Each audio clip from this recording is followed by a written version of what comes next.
This whole MVP thing drives me nuts. I'm not an award person. It drives me nuts.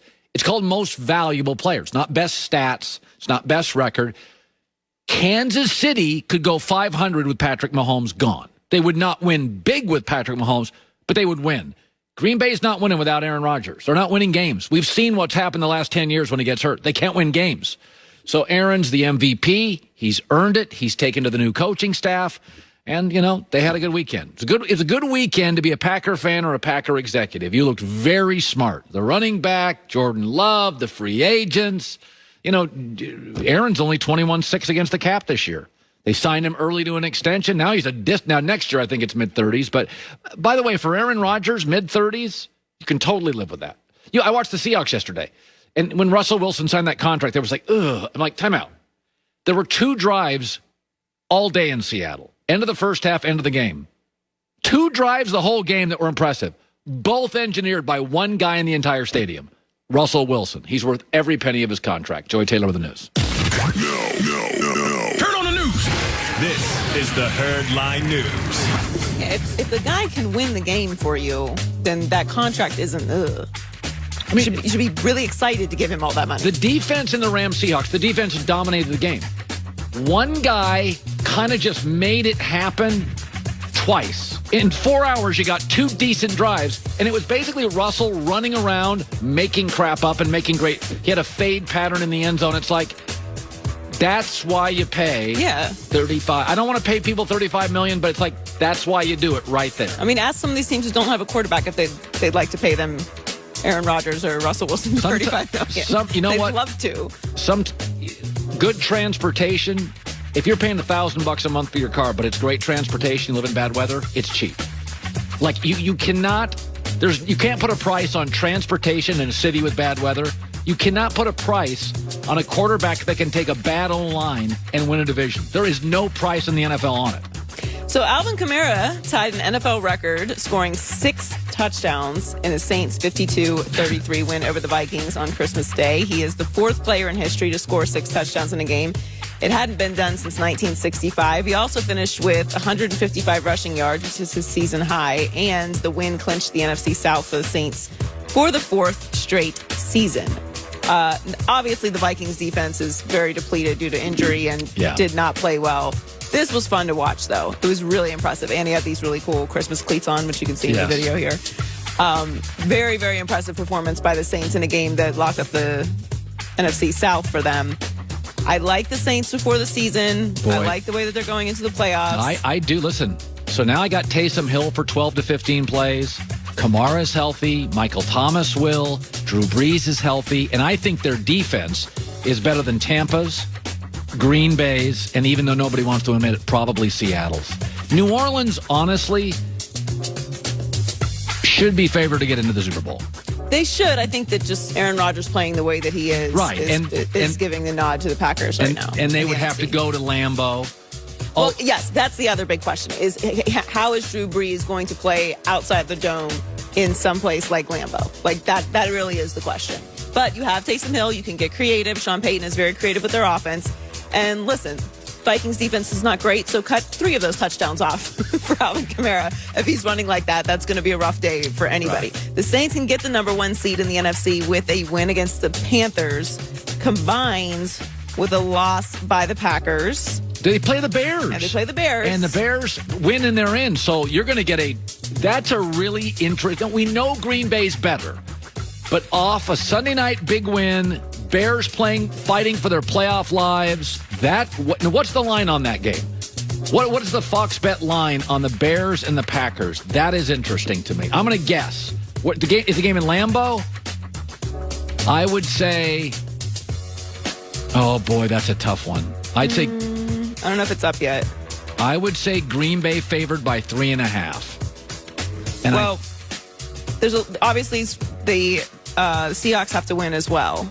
So the Saints, Packers, and Seahawks would all have a 12-4 record in the scenario, and the Saints would get the number 1 seed based on the conference winning percentage. But yeah, that Bears game is very interesting, and obviously the Seahawks have to get the win as well. So this weekend of games, like you have to watch every single game. And all the games are Sunday. All the No games are Thursday Sunday. game. It's basically like an additional wild card weekend this weekend. So the Cowboys kept their playoff hopes alive, winning their third straight game in a 37-17 victory over the Eagles. Andy Dalton threw for 377 yards and 3 touchdowns in a dominant win. Jalen Hurts at a season-high 342 passing yards, but struggled with turnovers, committing 3 and 2 in the red zone. And Philly's loss eliminated them from playoff contention. It got pretty bad after Fletcher Cox went out for the Eagles, but it's not really a surprise. The Eagles are struggling a lot this season. Yeah, I mean, listen, Michael Gallup played well. CeeDee Lamb is good. Amari Cooper. We know where the Dallas Cowboys don't need to draft a player. They are stacked. Stacked. You might want to pull at Carolina and just go all defense. Yeah. No, and maybe an offensive lineman. Yeah. I think that's it. Get an offensive lineman, go all defense. So Washington advances to the postseason with the win over the Eagles this weekend. If Washington loses, then the winner of Cowboys-Giants will win the division. So the entire NFC East pretty much comes down to this weekend. That's how it should end. For the NFC East? Yes, just ugly, and people could have wrapped it up and can't, and So I always love these stories. So it was Christmas last week, and we're in the holiday season, and a lot of NFL quarterbacks always get into the Christmas spirit and give their offensive linemen, the big guys, presents over the holiday weekend. So here's some of the gifts that were given out. I think that is scooters from Russell Wilson. Russell Wilson got his linemen custom scooters. Dak Prescott gave his linemen Segway go-karts. Tua got his linemen grills and meat sampler packs. Oh, I like that. Josh Allen, yes, you're a big grill guy. Josh Allen got his teammates to set up golf clubs and golf lessons. Whoa. Which I think is very nice. That Josh Allen delivers. Kyler Murray got his offensive line original paintings of themselves. What? What? I thought it was interesting too. Where do you put a painting of yourself? Like, where's an appropriate place in your house to put a painting of yourself? There's not. I think maybe if you have if you have a nice walk-in closet. Well, if you're an NFL lineman, you're making a lot of money. You may have a den. A smoking room. Right. It's a guy room. What's it called? Man cave? Yeah, maybe a man cave. And Derrick Henry also got their offensive line a Pac-Man arcade game, which is pretty cool. My son loves. I love Pac-Man. Yeah, Pac-Man is great. These are nice gifts. These are all really thoughtful. The painting of themselves. So I don't know if it's actually like a portrait or maybe they're like funny, elaborate ones. But all these gifts are cool. I think that's a nice gesture. I love that for the big guys. I love that. Derrick Henry's a good dude. Derrick Henry is a good dude. He's a Hall of Famer. Oh, absolutely. No question. Joy with the news. Well, that's the news. And thanks for stopping by. The Herd Line We should do that News. as a segment. How many people playing in the NFL are Hall of Famers right now? I mean, Russell Wilson's going to make it. Brady's going to make it. Bree's going to make it. Ben's going to make it. Rodgers going to make it. Did you say Russell? Yeah, Russell's going to make it. You can't put Mahomes in yet. I'm trying. Ronnie Stanley, if he's healthy, left tackle for Baltimore's in.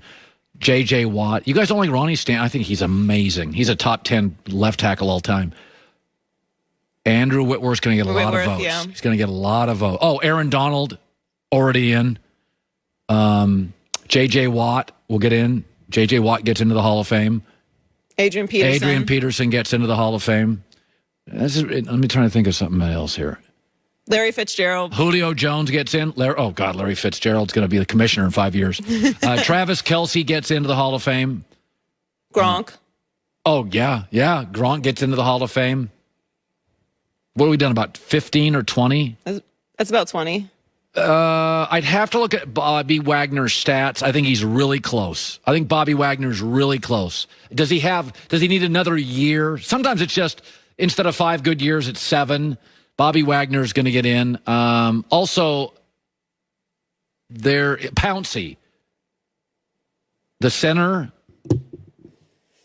he's a Hall of Fame player. Probably, yeah. Pouncey. Who am I missing here? And I feel like we're forgetting someone very obvious. Hold